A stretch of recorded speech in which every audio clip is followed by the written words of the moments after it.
Bonsoir tout le monde.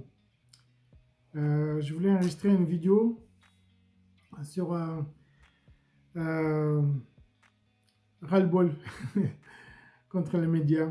Euh, les vidéos sur l'article qui est sorti sur les réseaux de Radio-Canada le 24 mars. Euh, Ensuite, des visites de Trudeau le 23 mars au Parlement européen. L'article s'intitule Trudeau dénonce l'invasion criminelle de Poutine devant le Parlement européen. Donc, dans l'article, tout est décrit comme c'était presque une visite victorieuse des grands démocrates qui plaident les grands principes démocratiques et de liberté dans le monde entier. Puis que c'était vraiment bien accueilli par les parlementaires européens. Et rien écrit sur le véritable accueil qu'il a eu. Je me demande si un rédacteur en chef de Radio-Canada est conscient de ces actes. Ce sont des manipulations d'informations. Je ne sais pas s'il est conscient que c'est pas avec l'argent des poches de Trudeau qui se finance et que le salaire de tout le monde au Radio-Canada, CBC, CTV et tout, et ensuite des autres grands médias canadiens, vous êtes payés avec notre argent. Entre autres, on finance les routes, la défense, c'est avec nos taxes. Et puis, de nous mentir en face, ça se fait pas.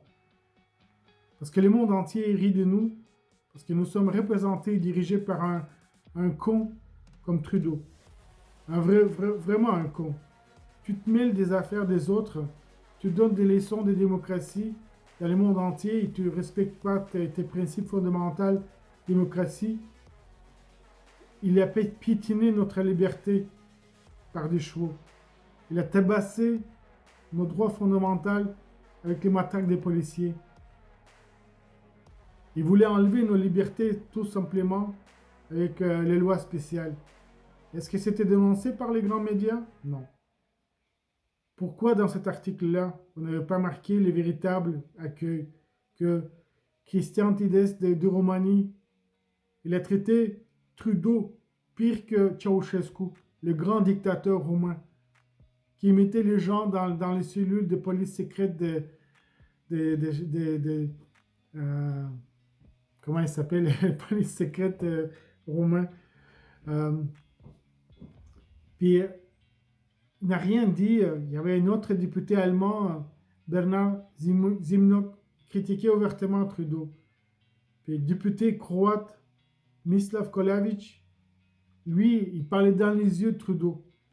Et le petit gars, là, il voulait disparaître de là.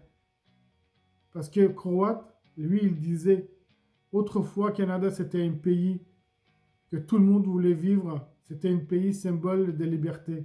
C'était plus le cas. Puis la dernière, Christine Andersen d'Allemagne, elle a cloué le dernier clou dans le cercueil des vies politiques de Trudeau. Il a dit ouvertement qu'il était dictateur. Il disait ouvertement qu'il n'est pas bienvenu au Parlement européen, en sein des démocraties mondiales. Pourquoi je n'ai pas lu dans l'article de Radio-Canada celle-là?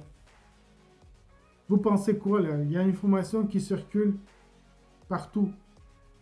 Les millions de gens, ils sont capables de distinguer où la vérité ou les mensonges. Je comprends là, je comprends pas. C'est tellement révoltant ce que vous faites.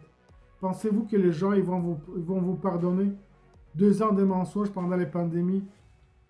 Les mensonges que vous avez publiés sur Freedom Convoy, que vous avez commencé déjà à dire que il y avait des mensonges qui étaient apportés. Mais pourquoi continuer?